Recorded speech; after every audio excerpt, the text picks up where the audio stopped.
வணக்கம். இன்னைக்கு உங்களுக்காக கதை சொல்ல வந்திருப்பது வியல் உங்கள் சகி. இன்னைக்கு நம்ம பார்க்க போற கதையின் பெயர் தம்பி வீடு. கதைக்குள்ள போலாமா? ரேணுகா, இன்னைக்கு என்னம்மா டிஃபன் செஞ்சிருக்கிற என்று கேட்டுக்கொண்டே பூஜை அறையிலிருந்து வெளியே வந்தார் சவுந்தர். கேழ்வரகு களி கிண்டி கத்திரிக்காவும் மொச்சையும் போட்டு குழம்பு வச்சிருக்கங்க என்று கூறிக்கொண்டே கையை முந்தானையால் துடைத்து கொண்டே கிச்சனில் இருந்து வெளியே வந்தாள் ரேணுகா. சரி, சீக்கிரம் கொண்டாந்து வெயி, இன்னைக்கு கடைக்கு சீக்கிரமா போகணும். முதலாளி எங்கேயோ வெளியில போகணும்னு சொல்லிட்டு இருந்தாரு. சரிங்க என்று ஒரு தட்டில் களி உருண்டையும் அருகில் சிறிய கிண்ணத்தில் குழம்பும் கொண்டு வந்து வைத்து அருகில் அமர்ந்தாள் ரேணுகா. அதை பார்த்து கொண்டிருந்த சவுந்தர் அமைதியாக பெருமூச்சு விட்டார். என்னங்க, சாப்பிடாம எதையோ யோசிச்சுட்டு இருக்கீங்க? ஒன்னும் இல்லை ரேணுகா, இந்த களியும் காரக்குழம்பையும் பார்க்கும்போது தெரியுங்க, நம்ம ராதாவோட ஞாபகம் வந்திருக்கோம் உங்களுக்கு, சரிதானே? ஆமா ரேணுகா, உனக்கு எப்படி தெரியும்? என்னங்க நீங்க, அவ உங்க அக்கா பொண்ணா இருந்தாலும் அவளை தாயை போல நான் தானே வளர்த்தேன். அவளுக்கு என்ன பிடிக்கும் ஏது பிடிக்கும்னு அவங்க அம்மாவை விட எனக்கு இல்ல தெரியும் என்று முந்தானையால் கண்களை துடைத்து கொண்டாள். அது என்னவோ வாஸ்தவம் தான் ரேணுகா, நீ தானே நம்ம பொண்ணோட சேர்த்து அவளையும் வளர்த்த. நம்மளை புதுசா பாக்குறவங்க நமக்கு 2 பொண்ணுங்கன்னு தானே நினைச்சிட்டு இருந்தாங்க. ஆமாங்க, ஆனா இப்ப என்றவள் மேலும் பேசுவதற்குள் அவள் தொண்டை அடைத்தது. சரி விடுமா, குழந்தை எங்க இருந்தாலும் நல்லா இருக்கட்டும். அவ யாரு கூட இருக்கா? அவங்க அம்மா கூட தானே. ஆனாலும் நாம் அவளை நினைக்கிறது போல நம்மளவ நினைச்சு பாப்பாளா? அக்கா என்ன நினைக்குமா என்று அவர் முணுமுணுத்து கொண்டிருக்க வாசலில் ஏதோ சத்தம் கேட்டு இருவரும் ஆவலாக வெளியே பார்த்தனர். ஸ்கூட்டியை வெளியே நிறுத்திவிட்டு கையில் ஒரு பேக் எடுத்துக்கொண்டு ராதா உள்ளே வர அவளை பார்த்த இருவரும் அப்படியே ஒரு நிமிடம் அதிர்ந்து நின்றனர். மாமா என்று ஓடி வந்து சவுந்தரை வாரி அணைத்துக் கொண்டாள் ராதா. என் தங்கம், என் சாமி, நீயா நீயா வந்திருக்க? நான் கனவு ஏதும் காணலையே என்று சவுந்தர் உணர்ச்சி வசப்பட ரேணுகா பொங்கி வந்த கண்ணீரை முந்தனையால் துடைத்து கொண்டே அவர்களை மலர்ந்த முகத்துடன் பார்த்து கொண்டிருந்தாள். நானே தான் மாமா வந்திருக்கேன், உங்க ராதா தான் வந்திருக்கேன். எப்படி மாமா இருக்கீங்க? அத்தை என்று ரேணுகாவை தாவி அணைத்து கொண்டு அவள் கன்னத்தில் மாறி மாறி முத்தம் கொடுத்த ராதா விம்மிக் கொண்டே எப்படி அத்தை இருக்கீங்க என்று தேம்பினாள். ஏய் என் தங்கம், ஏ ராசாத்தி, உன் நினப்போட தாண்டி கண்ணு நாங்க வாழ்ந்துட்டு இருக்கோம். உன்னை பார்த்துட்டோம் இல்ல, இனி அந்த சந்தோஷத்துல இன்னும் நல்லா இருப்போண்டி கண்ணு. நீ எப்படி இருக்கிற? அம்மா எப்படி இருக்காங்க? என்னடி இது இப்படி அழைச்சிருக்க என்றவள் தோள்களை பிடித்து கொண்டு மேலும் கீழும் பார்த்தாள் ரேணுகா. அதெல்லாம் ஒன்றும் இல்லை, இத்தனை நாள் கழிச்சு பார்க்கறதால அப்படி தெரியுது உங்களுக்கு. சரி, என் கனிக்குட்டி எப்படி இருக்கா? ஃபோன் போடுறாளா? ஒவ்வொரு நாளும் ஃபோன் போடும் போதெல்லாம் உன்னைதான் கேட்டுட்டு இருப்பா. ஆமா, நீ இப்ப என்ன பண்ற ராசாத்தி என்றவள் முதுகை ஆசையாக தடவினார் சவுந்தர். மாமா இந்தாங்க, முதல்ல இதை புடிங்க என்று பேக்கில் இருந்து ஒரு ஸ்வீட் பாக்ஸ் எடுத்து அவரிடம் கொடுத்து என் ஆசீர்வாதம் பண்ணுங்க என்று இருவர் காலிலும் விழுந்தாள். அவளை ஒன்றும் புரியாமல் பார்த்து கொண்டிருந்த இருவரும், கண்ணு நீ நல்லா இருக்கணும்டா, எழுந்துடு. ஆமா, என்ன இது ஸ்வீட் எல்லாம்? எனக்கு பேங்க்ல வேலை கிடைச்சிருக்கு மாமா. நீங்க கொடுத்த படிப்பால தான் நான் இன்னைக்கு உங்க வாக்க காப்பாத்திருக்கேன், உங்க ஆசையை நிறைவேற்றிருக்கேன். அதுக்காக தான் நான் இத்தனை நாளா உங்களை பார்க்க கூட வரல. இந்த ஆர்டரை வாங்கிக்கிட்டு தான் உங்களை பார்க்க வரணும்னு இருந்தேன். இதுக்கெல்லாம் நான் உங்களுக்கும் அத்தைக்கும் எப்படி நன்றி சொல்றதுன்னு எனக்கு தெரியல என்று கண்ணீர் வடிய அவர் கைகளை பிடித்து கொண்டாள். அப்படியா, ரொம்ப சந்தோஷம் ரேணுகா. பாத்தியா எவ்வளவு பெரிய வார்த்தையெல்லாம் பேசுறா நம்ம ராதா என்று பெருமையாக தனது மனைவியை பார்த்தார் சவுந்தர். பின்ன இருக்காதாங்க, பேங்க் வேலைக்கு போறா இல்ல, அவ பெரிய மனுஷிதான். கண்ணு, உனக்கு வேலை கிடைச்சதுல எங்களை விட சந்தோஷப்படுறவங்க யாரும் இருக்க மாட்டாங்க. நான் நாளைக்கே போய் மாரியாத்தா கோவில்ல நேர்த்தி கடனை செஞ்சுட்டு வந்துடுறேன் என்று ஸ்வீட் பாக்ஸை உள்ளே சாமி படத்திடம் வைத்தாள் ரேணுகா. பாரு, உங்க அத்தைக்கு இன்னும் கை கால் ஓடாது. வாரா சத்தி, இப்படி வந்து உக்காரு. உங்க அத்தை இன்னைக்கு உனக்கு பிடிச்ச களி கிண்டி இருக்கா, ஒரு வாய் சாப்பிடுவ. ரேணுகா, குழந்தைக்கு வெய், உட்காருமா என்று தனது அருகில் ராதாவை அமர வைத்து கொண்டார். ராதாவும் ஆவலாக அவர் அருகில் அமர தனது அத்தை அன்போடு பரிமாறிய களியையும் குழம்பையும் ரசித்து ருசித்து சாப்பிட்டாள். இப்படி என் அத்தை கையால சாப்பிட்டு எவ்வளோ நாளாச்சு என்று அவள் கண்ணீரோடு கூற, ஆமாண்ட கண்ணு என்று ஒரு வாய் எடுத்து அவளுக்கு ஊட்டினார் சவுந்தர். அவள் வாயை திறந்து வாங்கி கொள்ள அவர் மனது பழைய நினைவுகளில் சென்றது. சவுந்தரு, வாடா, வா வா, உன் அக்காளுக்கு பொண்ணு பிறந்திருக்கு, உனக்கு மருமக பிறந்திருக்காடா, பாரு, அப்படியே மாமனை உரிச்சு வச்சிருக்கா என்று பட்டு போன்ற பிஞ்சு குழந்தையை சவுந்தரின் கையில் கொண்டு வந்து கொடுத்தாள் அவனது தாய் மீனாட்சி. அந்த பிஞ்சு குழந்தையை தனது கையில் வாங்கிய சவுந்தருக்கு உடல் புல்லரித்தது. அந்த மழலை அவரை தனது சின்னஞ்சிறிய கண்களால் உற்று பார்க்க, அந்த பார்வையில் அவர் மனதில் தான் தாய்மாமன் ஆகிவிட்டோம் என்ற பெருமை பொங்க அவர் கண்களில் கண்ணீர் வழிந்தொடியது. என்னடா அப்படியே பார்த்துட்டு நிக்கிற? உன் அக்கா மகளுக்கு இனி நீதான் எல்லாம், போய் சேன தண்ணிய வெயி என்று சிரித்தாள் மீனாட்சி. அம்மா, குழந்தை அப்படியே அம்மா நாட்டம் இருக்குமா, இனிமே இவளை நான் தான் பார்த்துப்பேன். ஆமா, அக்கா இப்படி இருக்கு என்று உள்ளே எட்டி பார்த்தான். அவ உள்ள படுத்திருக்காடா, புள்ள பெத்த உடம்பு இல்ல, கொஞ்சம் அசதி இருக்கும். நம்ம ரேணுக்கா தான் கிட்ட இருக்கா. அப்படியா, அவளுக்கு இதெல்லாம் என்ன தெரியும் என்று சவுந்தர் சிரிக்க, எல்லாம் தெரிஞ்சுக்க வேண்டியதுதான், நாளைக்கு அவளும் புள்ளைய பெத்தெடுக்க போறவதானே. ஆனாலும் சின்ன புள்ளையா இருந்தாலும் அவ எனக்கு எந்த சிரமமும் கொடுக்காம அவ அன்னிக்காரிய பாத்துக்கிறாடா, நல்ல மருமக வந்திருக்கா எனக்கு என்று தனது பேத்தியை வாங்கி கொண்டு உள்ளே சென்றாள் மீனாட்சி. என்னங்க, குழந்தைய பாத்தீங்களா என்று உற்சாகத்தோடு ரேணுகா வெளியே ஓடி வர, பார்த்தேன் ரேணுகா, குழந்தை யாரு போல இருக்கு சொல்லு என்றார் சவுந்தர் உற்சாகமாக. ஆமா, அதை நானே என் வாயால சொல்லணுமா, எல்லாம் உங்களை போலதான் இருக்கு, அப்படியே தாய்மாமனை கொண்டு பிறந்திருக்கா சின்ன சிரிக்கி என்று சிரித்தாள் ரேணுகா. குழந்தைய போய் சிரிக்கி கிரிக்கின்னு. ஆமா, அவ உங்களுக்கு மருமகளா இருந்தாலும் இனிமே நான் தான் என் மகளை போல பாத்துக்க போறேன் என்று ஆவலாக உள்ளே ஓடினாள். அவளை மகிழ்ச்சியாக பார்த்து கொண்டு சவுந்தரம் உள்ளே செல்ல, அங்கே கட்டிலில் சோர்ந்து படுத்திருந்த தனது அக்கா கமலாவின் அருகே போய் அமர்ந்தான். அக்கா, இப்ப எப்படிக்கா இருக்கு? பரவாயில்லடா. ஆமா, உன் மருமகளை பாத்தியா என்று அவள் முணர, பார்த்தங்கா, இனிமேலும் நீ எதுக்கும் கவலைப்படாத, என் மருமகளை நான் எப்படி பாத்துக்க போறேன் பாரு என்று உற்சாகமாக கூறினான். ஆனா பொட்ட பிள்ளையா பிறந்திருக்கேன்னு அவங்க பாட்டி வீட்டுல தான் என்ன சொல்லுவாங்களோன்னு பயமா இருக்கு என்று பெருமூச்சு விட்டாள் கமலா. அக்கா, பொம்பளை பொண்ணா இருந்தா என்ன, அதுதான் வீட்டுக்கு மகாலட்சுமி, நீ பேசாம இரு, இதெல்லாம் போட்டு குழப்பிக்காத, அதெல்லாம் மாமா ஒன்னும் சொல்ல மாட்டாரு, சந்தோஷம்தான் படுவாரு. அவரு சந்தோஷம்தான் படுவாரு, நான் உங்க அம்மாவை நினைச்சுதான் பயப்படுறேன். அண்ணி, என் ராசாத்திய பார்த்ததும் அவங்களுக்கு எதுவும் சொல்ல வாய் வராது, அப்படி எதனா சொன்னா என் மருமகளை நான் குட்டியாந்துட மாட்டேன், நீங்க ஒன்னும் கவலைப்படாதீங்க என்று குழந்தையை கொஞ்சினாள் ரேணுகா. கமலா சிரித்து விட்டு, ஆமா, அவருக்கு சொல்லிவிட்டீங்களா என்று பரபரப்பாக கேட்டாள். சொல்லாம இருப்பமா, எல்லாம் அப்பவே சொல்லியாச்சுடி, நீ பேசாம படு, அவர் இப்ப வந்துடுவாரு என்றாள் மீனாட்சி.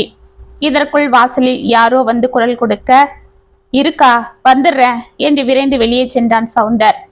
சற்று நேரத்தில் அவன் வாடிய முகத்துடனும் கலங்கிய கண்களுடனும் உள்ளே பதட்டத்தோடு வர அவனை பார்த்து அனைவரும் திகைத்தனர். என்னடா, யாரு வந்திருக்கா? மாப்பிள்ளை ஊர்ல இருந்து யாராவது வந்திருக்காங்களா? மாப்பிள்ளை எப்ப வராரா? எதனா சொல்லிவிட்டாங்களா என்று அவனை உற்று பார்த்தாள் மீனாட்சி.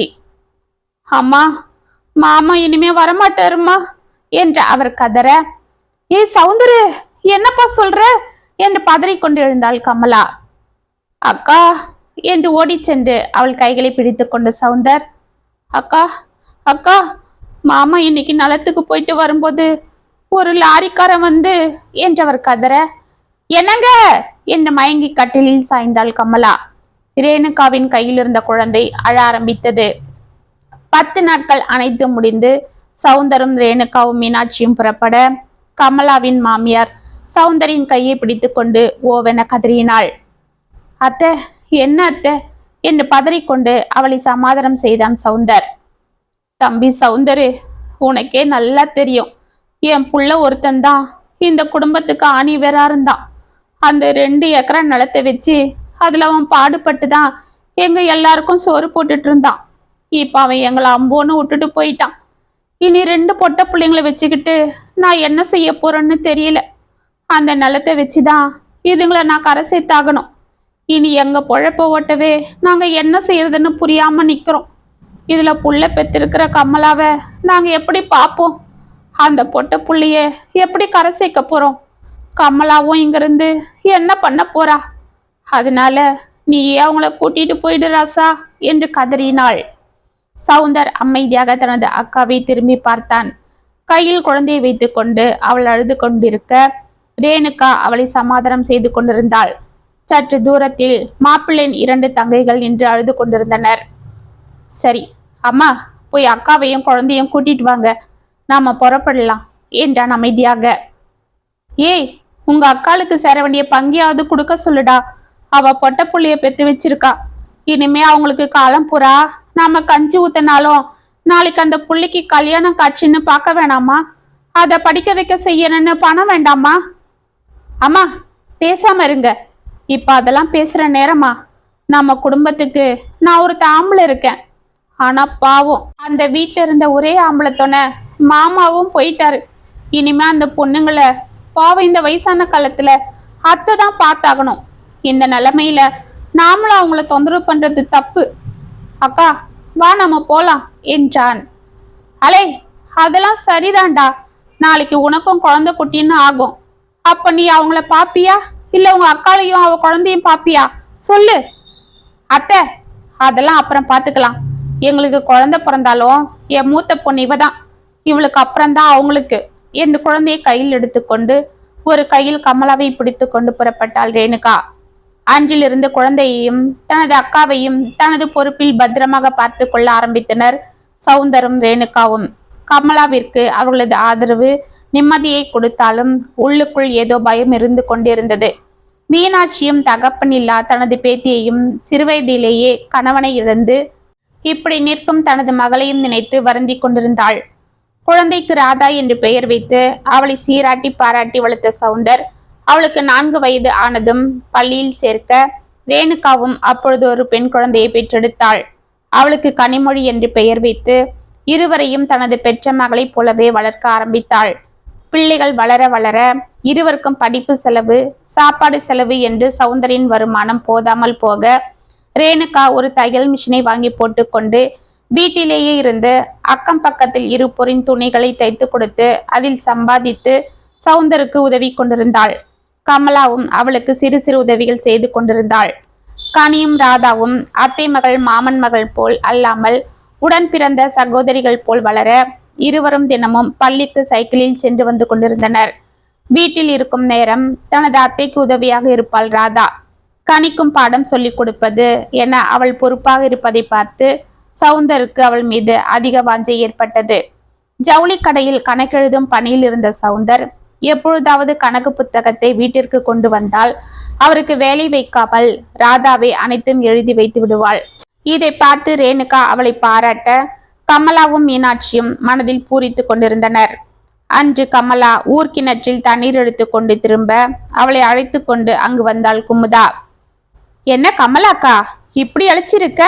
நீதான் வீட்டுல எல்லா வேலையும் செய்யறியா என்ன என்றவளை மேலும் கீழும் பார்த்தாள். இல்ல குமுதா, ரேணுகாவும் தான் செய்யறா. பாவம், இப்ப பண்டிகை நேரம் இல்லையா, அவ துணிங்களை தச்சுக்கிட்டு இருக்கா. அதனால தான் நான் தண்ணி எடுக்க வந்தேன். அப்படியா? என்னவோ போ. என்ன தானி உன் தம்பியையும் தம்பி பொண்டாட்டியும் விட்டு கொடுக்காம பேசினாலும் உன் மனசுல என்ன இருக்குன்னு எனக்கு தான் தெரியும். ஏன் மனசுலையா? அப்படிலாம் ஒண்ணும் இல்லையே. எல்லாம் எனக்கு தெரியும்க்கா. பாவம் நீ, சின்ன வயசுலயே புருஷனை பறி கொடுத்துட்டு இப்படி தம்பி வீட்டுல வந்து குழந்தையோட உக்காந்துட்ட. உனக்கு இங்க என்னெல்லாம் நடக்கும்னு எனக்கு தெரியாதா? எனக்கு என்ன குமுதா, என் தம்பி, அவன் பொண்டாட்டி, எங்க அம்மா எல்லாரும் என்னையும் என் பொண்ணையும் தாங்குறாங்க. எனக்கு எந்த வித்தியாசமும் தெரியல. சரி சரி, உன்னை பத்தி எனக்கு தெரியாதா? நீ விட்டு கொடுக்க மாட்டியே. ஆமா, உன் பொண்ணு அதுதான் நம்ம ராதா இப்ப என்ன படிக்குது? அவ 12வது படிக்கிறா. சின்னவ 8வது படிக்கிறா. அப்படியா? இன்னும் அடுத்த வருஷம் அவளை காலேஜ்ல சேர்க்கணும் இல்ல? ஆமா குமுதா, அதுக்குதான் என் தம்பி என்ன பண்ண போறான்னு தெரியல. பாவம், இப்பவே அவனுக்கு எவ்வளவு செலவு. அதெல்லாம் அவர் பார்த்துப்பாரு. இப்ப என்ன, வீடுதான் இருக்கு இல்ல, உனக்கு செய்யறா போல செஞ்சுட்டு இந்த வீட்டை அவரு தானே எடுத்துக்க போறாரு. இருக்கட்டுமே, எனக்கு மட்டும் யாரு இருக்கா? என் பொண்ணை கரை சேர்த்துட்டா அப்புறம் நான் ஒண்டி கட்ட தானே. அக்கா, நீ ஒரு வெகுளிக்கா. இந்த வீட்டுல உனக்கும் தானே பங்கு இருக்கு. உன் தம்பியும் தம்பி பொண்டாட்டியும் சும்மா உன்னையும் உன் பொண்ணையும் தாங்கல. எல்லாம் இந்த வீட்டுக்காக தான். நாளைக்கு நீ பங்குக்கு வந்து நின்னுன கூடாது இல்ல, அதுக்குதான். என்ன குமுதா சொல்ற? அக்கா, இதோ பாரு, நான் சொல்றத நல்லா கேட்டுக்க. உன் தம்பி பொண்ணுக்கு என்ன, இப்பதான் அவ சின்ன பொண்ணு. அதுவும் அவளுக்கு அப்பா இருக்காரு. அவங்க அம்மாவும் வீட்டுல சம்பாதிக்குது. ஆனா உன் கதை அப்படியா? நம்ம ராதாக்கு அப்பா இல்ல. என்னதான் அவன் படிச்சிருந்தாலும் கட்டுறவன் சும்மாவா கட்டிட்டு போயிடுவான் சொல்லு. அப்பா இருந்திருந்தா அவர் எல்லாம் பார்த்துப்பாரு. இப்ப நீ இல்ல பாக்கணும். உனக்கும் கையில வேலை இல்ல. அதனால இந்த வீட்டை உங்க அம்மா கிட்ட சொல்லி உன் பேர்ல எழுதிக்க. அத பார்த்தாவது எவனாவது உன் பொண்ணை கட்டிக்க வருவான். அப்பதான் அவளுக்கும் ஒரு நல்ல இடம் அமையும். இல்ல உன் தம்பி பொண்டாட்டி உன் தம்பி கிட்ட சொல்லி பண செலவு செய்ய பால் மாறிக்கிட்டு அவளை எங்கேயாவது கூலி வேலை செய்யறவனுக்கு கட்டி கொடுத்துட்டு போறாங்க. குமுதா, என்ன சொல்ற? ஆமாக்கா, உன் தம்பி உங்க அம்மாவை கேட்டு அந்த வீட்டை தன் பேருக்கு எழுதிக்கிட்டாருன்னே வெயி, கண்டிப்பா இதுதான் நடக்கும். அந்த பொண்ணுக்கு அப்பா இருக்காரு, அம்மா இருக்கா, வீடு இருக்கு. அத படிக்க வச்சு ஆளாக்கிட்டா அப்புறம் நல்ல இடத்துல கட்டி கொடுத்துடுவாங்க. அப்புறம் நீயும் பொண்ணும் தான் அம்போன்னு நிக்கணும். அதுக்குதான் உஷாரா இருந்துக்கொன்னு சொல்றேன். அப்புறம் ஓ இஷ்டம். ஊர் உலகத்துல நாங்க பார்க்காததா என்று குடத்தை எடுத்துக்கொண்டு கிளம்பினாள். தெளிந்திருந்த குட்டையில் கல்லை விட்டு எறிந்தது போல் கமலாவின் மனது கலங்கி போக அவள் அமைதியாக வீட்டிற்கு வந்தாள். அன்றிலிருந்து கமலா யாரிடமும் சரியாக பேசாமல் ஏதோ அமைதியாகவே யோசனையோடு இருக்க அவள் தனது மகளை நினைத்து வருந்துகிறாளோ என்று சவுந்தரம் ரேணுகாவும் நாங்கள் இருக்கிறோம் என்று அவளுக்கு ஆறுதல் கூறி கொண்டிருந்தனர். ராதா +2 நல்ல மதிப்பெண்கள் எடுத்து பாஸ் ஆக அவளை கல்லூரியில் பிகாம் சேர்த்து விட்டார் சவுந்தர். அவள் பிகாமிலும் நன்கு படித்து தேர ரேணுகாவின் நகைகளை எல்லாம் வைத்து அவள் ஆசைப்படி அவளை எம்காமிலும் சேர்த்து விட்டார். இதற்குள் கனி +2 வந்துவிட இதற்கிடையில் உடம்பு முடியாமல் இருந்த மீனாட்சி ஒரு நாள் இந்த உலகத்தை விட்டு சென்றாள். என்னங்க, இருக்கிற நகையெல்லாம் வச்சு அத்தைக்கு வைத்தியம் பார்த்தோம். நம்ம ராதாவையும் எம்காம் சேர்த்து விட்டோம். இப்ப நம்ம கனியை அடுத்த வருஷம் காலேஜில் சேர்க்கணும். என்னங்க பண்றது என்று ரேணுகா சவுந்தரியிடம் புலம்பிக் கொண்டிருக்க, அத்தை கவலைப்படாதீங்க அத்தை, இன்னும் ஒரே வருஷம்தான். நான் எம்காம் முடிச்சதும் கண்டிப்பா பேங்க் எக்ஸாம் எழுதி பாஸ் பண்ணிடுவேன். அப்புறம் குடும்ப பொறுப்பை நானே பார்த்துக்கிறேன்.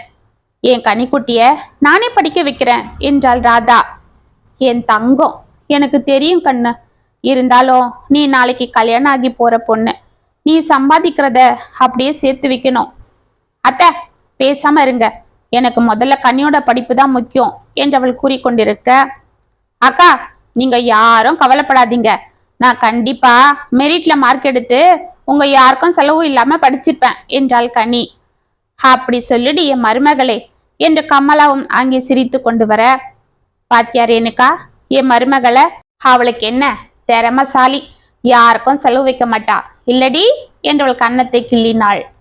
ஆமா அத்தை, உங்களுக்கு தான் என் திறமை தெரிஞ்சிருக்கு என்று கனி சிரிக்க அனைவரும் சிரித்தனர். ராதா எம்காம் 2ஆம் ஆண்டு படித்து கொண்டே பேங்க் எக்ஸாமிற்கும் படித்து கொண்டிருக்க கனியும் +2 நல்ல மதிப்பெண்கள் எடுத்து தேறினாள். அவள் நல்ல மதிப்பெண்கள் எடுத்து தேறினாலும் அவள் இன்ஜினியரிங் காலேஜில் சேர்க்க செலவானது. அதற்கு என்ன செய்வது என்று புரியாமல் ரேணுகாவும் சவுந்தரம் குழம்பிக் கொண்டிருக்க, என்னங்க, நாமளும் நம்ம ராதா படிப்புக்காக வெளியில உங்க முதலாளி கிட்ட பணம் வாங்கிட்டோம். இப்போ திரும்பவும் கனிக்கு காலேஜுக்குன்னு போய் அவரை கேட்டா அவர் எப்படி கொடுப்பாரு? நகையும் எல்லாம் வச்சிட்டோம். இப்ப நமக்கு ஒரே ஒரு வழிதான் இருக்கு. அதை விட்டா நம்ம கன்னியா காலேஜில் சேர்க்க வேற வழியே இல்லை என்றாள் ரேணுகா. என்ன ரேணுகா சொல்லு, நானே அதுதான் ஒரே குழப்பமா இருக்கேன் என்றார் சவுந்தர். என்னங்க, நம்ம வீட்டு பத்திரம் வச்சு இப்போதைக்கு பணம் வாங்கிப்போங்க. அப்புறம் நம்ம ராதாவும் கனியும் படிப்பை முடிச்சுட்டு வேலைக்கு போக ஆரம்பிச்சா கொஞ்சம் கொஞ்சமா கட்டி திருப்பிடலாம். இல்ல நான் இன்னும் கொஞ்சம் சிரமம் பார்க்காம துணிகளை வாங்கி தச்சேன்னா அது எப்படியாவது திருப்பிடலாங்க என்றாள். ஆமா ரேணுகா, இத்தனை நாள் இது எனக்கு தோணாம போயிடுச்சு பாரு. சரி, அந்த பத்திரத்தை கொண்டா, நான் இன்னைக்கே போய் பேங்க்ல கேட்டு பாக்குறேன். அது நம்ம பீரோல இல்லைங்க, அன்னிக்கிட்ட தான் இருக்கு. என்னது, அக்கா கிட்ட இருக்கா?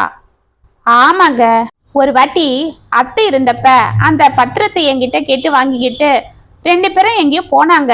அப்புறம் அது அன்னிக்கிட்ட தான் இருக்கு. நானும் அதை பெருசா ஒன்றும் கேட்டுக்கல என்றாள். அப்படியா? சரி, அக்கா கிட்ட இருந்தா பத்திரமா தான் இருக்கும். அதுக்கு தான் அம்மாவும் அதை அக்கா கிட்ட கொடுத்துருப்பாங்க. சரி, நானே போய் கேட்கறேன் என்றவர் திரும்ப கமலா உள்ளே வந்தாள். தோ அக்காவே வந்துருச்சே என்று உற்சாகத்தோடு அவள் அருகில் சென்ற சவுந்தர், அக்கா, நம்ம கனிக்கு சென்னையில இன்ஜினியரிங் காலேஜ்ல சீட்டு கிடைச்சிருக்குக்கா. இன்னும் 2 நாள்ல அவளை கூட்டிட்டு போகணும் என்றார். அப்படியாடா, ரொம்ப சந்தோஷம். நான் சொல்லல, அவ திறமைக்கு எல்லாம் நல்லபடியா நடக்கும்னு. ஆமாக்கா, ஆனாலும் என்னதான் கவுன்சிலிங்ல சீட்டு கிடைச்சாலும் கொஞ்சம் பணம் செலவாகுது. அதுக்கு தான் செலவுக்கு என்ன பண்றதுன்னு தெரியல. நம்ம ரேணுகா நகை எல்லாம் கூட வச்சிருக்கு. எங்க முதலாளிகிட்டயும் பணம் வாங்கிட்டேன். அப்படியா? இப்ப என்னடா பண்ண போற? அதுக்கு தான் நாங்க ஒரு யோசனை பண்ணிருக்கோம்க்கா. என்ன தம்பி அது? நம்ம வீட்டு பத்திரம் உன்கிட்ட தான் இருக்குன்னு ரேணுகா சொன்னா. அதை கொஞ்சம் கொண்டு வாக்கா. வீட்டு பேர்ல கொஞ்சம் கடனை வாங்கி அவளுக்கு கட்டிட்டு அப்படியே நம்ம ராதாக்கும் கொஞ்சம் நகை எதுனா வாங்கிடலான்னு இருக்கேன் என்றார். கமலாவின் முகம் டக்கென மாறியது. அக்கா, என்னக்கா அப்படி பாக்குற? கவலைப்படாத, அதை நாம திருப்பிடலாம். நம்ம பிள்ளைங்க வேலைக்கு போனதும் நமக்கு என்ன இருக்கு, அதை திருப்பிடலாம். அதுக்குள்ள நானும் எப்படியாவது பணத்தை சேர்த்து அதை திருப்ப பாக்குறேன் என்றார். அதுக்கு இல்லடா, அந்த பத்திரத்தை நீ விற்க முடியாது. ஏங்கா? அது அம்மா பேர்ல தானே இருக்கு. வாரிசுதாரரா நம்ம 2 பேரும் தானே வருவோம். யாரு வச்சா என்ன, நம்ம 2 பேருக்கும் தான் அதுல உரிமை இருக்கு. இல்லடா தம்பி, அது அம்மா என் பேர்ல மாத்தி கொடுத்துட்டாங்க. இப்ப இது என்னோட வீடு. அக்கா, என்ன சொல்ற என்று சவுந்தர் அலற ரேணுகா அதிர்ந்து போனாள். ஆமாண்டா, உனக்கு என்ன, நீ அப்பன்னு உன் பொண்ணுக்கு இருக்கிற, உன் பொண்டாட்டியும் ஏதோ சம்பாதிக்கிறா. நாளைக்கு உன் பொண்ணை கரை சேர்த்துடுவீங்க. இப்ப அவளும் இன்ஜினியருக்கு படிக்க போறா. ஆனா என் புள்ளிக்கு அப்பா இருக்கிறாரா? இல்ல என்கிட்டதான் வருமானம் இருக்கா? நானே ஏதோ கூடைய பின்றதும் உன் பொண்டாட்டி தச்சு கொடுக்குற ஜாக்கெட்டுக்கு கொக்கி வச்சு கொடுக்கறதுன்னு 5-10ன்னு சம்பாதிக்கிறேன். இதுல என் பொண்ணை எப்படி நான் கரை சேர்ப்பேன்? அவளை யார் கட்டிப்பா? அதுக்குதான் அம்மா கிட்ட கேட்டு என் பொண்ணு பாதுகாப்புக்கு இந்த வீட்டை என் பேருக்கு மாத்திக்கிட்டேன் என்றால் முகத்தை உம்மென்று வைத்துக் கொண்டு. சவுந்தருக்கு ஒரு நிமிடம் தலை கிர்ரென சுற்றியது. அக்கா, நீ இந்த வீட்டை உன் பேர்ல எழுதிக்கிட்டதுக்கு எனக்கு எந்த வருத்தமோ கோவமோ இல்லை, சந்தோஷம்தான். ஆனா உன் தம்பி நான் ஒருத்தன் வீட்லயே இருக்கும் போது என்கிட்ட ஒரு வார்த்தை சொல்லி இருக்கலாம் இல்ல? அதுதானே அண்ணி, நாங்க உங்களை என்னைக்காவது வேற்றுமையா நினைச்சிருப்போம்மா. உங்க பொண்ணையும் என் சொந்த பொண்ணு போல இல்ல வளர்த்தேன். அவளுக்கு கூட இன்னும் நகை சேர்க்கணும்னு நாங்க நினைக்கல. நம்ம ராதாக்கு சேர்க்கணும்னு தானே யோசனை பண்ணிட்டு இருந்தோம். இப்படி எந்த பேதமும் பார்க்காத எங்களை நீங்க நம்பாம இப்படி ஒரு காரியம் செஞ்சிருக்கிறது எங்களுக்கு ரொம்ப வேதனையா இருக்கு அண்ணி என்று கண்கள் கலங்கினாள் ரேணுகா. அப்ப என் பொண்ணுக்கு செஞ்சதெல்லாம் நீ சொல்லி காட்டுறியா என்று கமலா சற்று கடுமையாகவே கேட்க, அண்ணி சத்தியமா அப்படி இல்லை என்று ரேணுகா பதறினாள். இதோ பாரு, இனிமே எங்களை பத்தி நீங்க கவலைப்பட வேண்டாம். நான் எப்படியாவது என் பொண்ணை பாத்துக்கிறேன் என்று அவள் முகத்தை திருப்ப, சரிக்கா, நீ என்ன சொல்ல வரன்னு எனக்கு நல்லாவே புரியுது. ரேணுகா, நம்ம சாமான எல்லாம் எடுத்துக்க, கனியை கூப்பிடு, நாம கிராமத்துக்கே போயிடுவோம் என்றார் சவுந்தர். அன்று மாலை அவர்கள் மூவரும் புறப்பட ராதா அழுது புரண்டு அமக்கலம் செய்துவிட கமலா எதுவும் பேசாமல் அமைதியாக நின்றாள். ரேணுகா பிறந்த பக்கத்து ஊரான வயநாட்டிற்கு அவர்கள் வந்துவிட அங்கே தெரிந்தவர்களிடம் வீடு வாடகைக்கு எடுத்து தங்கினர். சவுந்தர் அங்கிருந்து வேலைக்கு சென்று கொண்டிருக்க வெளியே வட்டிற்கு கடன் வாங்கி கனிமொழியை சென்னை இன்ஜினியரிங் காலேஜில் சேர்த்து விட்டனர். அவளும் நன்கு படித்து வர இப்படி 2 வருடங்கள் உருண்டோடியது. ராதா வருமானத்திற்கு டியூஷன் எடுப்பதும் கமலா ரேணுகாவிடம் கற்றுக்கொண்ட தையலை வைத்து துணிகளை தைத்து சம்பாதிப்பதும் என இருக்க அந்த வருமானம் அவர்களுக்கு தாராளமாக இருந்தது. ராதா பேங்க் எக்ஸாம் நன்கு எழுதி முடித்து பாஸும் ஆனாள். அவளுக்கு அந்த ஊரிலேயே போஸ்டிங்கும் கிடைத்துவிட அந்த சந்தோஷ செய்தியை கூற தனது தாய் மாமனை தேடி கொண்டு வந்தாள்.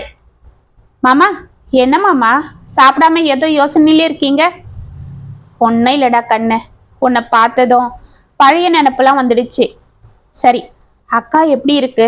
எங்களை பத்தி ஏதாவது கேக்குதா என்று அவர் மெதுவாக கேட்க, ரேணுகா அவள் முகத்தை அவளாக பார்த்தாள். இவ்வளவு நேரம் மலர்ந்திருந்த ராதாவின் முகம் டக்கென வாட, ஓவென தனது மாமனை கட்டி கொண்டு அழ ஆரம்பித்தாள். இருவரும் பதறி போக, ஏ ராசத்தி, என்னடா, எதுக்கு இப்படி அழற? ரேணுகா, குழந்தைய பாரு, ஏன் இப்படி அழறான்னு தெரியலையே என்று பதறினார் சவுந்தர். அம்மாடி, என்னடாமா, எதுக்கு அழற, சொல்லு என்றாள் ரேணுகா. அத்தை அத்தை, அம்மாவுக்கு 1 மாசமா ரொம்ப உடம்பு முடியல. இப்ப கூட ஹாஸ்பிட்டல்ல தான் இருக்காங்க. நான் வந்த உடனே இதை சொன்னா நீங்க சங்கடப்படுவீங்கன்னு தான் நான் அமைதியா இருந்தேன். ஆனா இதுக்கும் மேல என்னால முடியல. ராதா, என்னம்மா சொல்ற? என் அக்காக்கு என்னாச்சு என்று பதறி கொண்டிருந்தார் சவுந்தர். மாமா, அம்மாக்கு ஹார்ட்ல ஏதோ அடப்பு இருக்கான். கடவுளே என்று ரேணுகா பதற, சவுந்தர் இடிந்து போய் நின்றார். மாமா, இப்ப அம்மாக்கு ஆபரேஷன் கூட பண்ண முடியாது. பண்ணா எது வேணாலும் நடக்கலான்னு டாக்டர் சொல்லிட்டாரு. இருந்தாலும் இன்னைக்கு ஏதோ பெரிய டாக்டர் ஃபாரின்ல இருந்து வராராம். அவரு வந்து பார்த்துட்டு என்ன சொல்ல போறாரோ அதுதான்னு டாக்டர் சொல்லிட்டாரு என்று முகத்தை மூடிக்கொண்டு அழுதாள். ராதா, என்னம்மா இப்படி ஒரு இடி என் தலையில இறக்கிட்ட? நான் உடனே எங்க அக்காவை பார்க்கணும், வா என்று அவர் பதற, மாமா இருங்க, அம்மா இப்ப உங்களை பார்த்தா ஒண்ணு கதறிடுவாங்க. அவங்களுக்கு உங்களை பார்க்கவே சங்கடமா இருக்கு. அதனால தான் தோ இதை என்கிட்ட கொடுத்து அனுப்புனாங்க என்று அவள் கையில் இருந்த பேகை அவரிடம் கொடுத்தாள். அதை அவளாக பிரித்து பார்த்து சவுந்தர் அதில் வீட்டு பத்திரமும் ஒரு கடிதமும் இருப்பதை பார்த்து அந்த கடிதத்தை எடுத்து அவசரமாக பிரித்து படித்தார். என் அன்பு தம்பி சவுந்தருக்கு, ஆதரவு இல்லாம கை குழந்தையோட நான் தனியா நின்னப்ப நீயும் ரேணுகாவும் என் ஆதரிச்சிங்க. என் பொண்ணை பெத்த அப்பா ஆத்தாளாட்டும் உன் குழந்தைக்கும் மேல வளர்த்தீங்க. ஆனா அதுக்கெல்லாம் நான் நன்றி சொல்லலைன்னாலும் உங்களுக்கு துரோகம் செய்யாமலாவது இருந்திருக்கலாம். ஆனா நான் சுயநலமா யோசிச்சு அம்மா கிட்ட கேட்டு அந்த வீட்டை என் பேர்ல எழுதிக்கிட்டேன். உனக்கும் ஒரு பொண்ணு இருக்கா, அவளுக்கும் இதுல பங்கு இருக்குன்னு நான் யோசிக்காம என் பொண்ணை பத்தி மட்டும் நினைச்சிட்டேன். நான் செஞ்ச பாவத்துக்கு மன்னிப்பே இல்லை. அதனாலதான் ஆண்டவன் எனக்கு இப்படி ஒரு தண்டனையை கொடுத்துட்டாரு. நீ கொடுத்த படிப்பாலதான் இன்னைக்கு என் பொண்ணு தன்னோட சொந்த காலில் நிக்கிறா. ஆனா அவளை ஏத்தி விட்ட நீ அன்னைக்கு கண் கலங்க அங்கிருந்து போக நான் காரணமாகிட்டேன். அப்படி உன்னை கலங்கடிச்சு அனுப்பின எனக்கு ஆண்டவன் இந்த உலகத்துல வாழ நீ தகுதி இல்லைன்னு இந்த தண்டனையை கொடுத்துட்டாரு.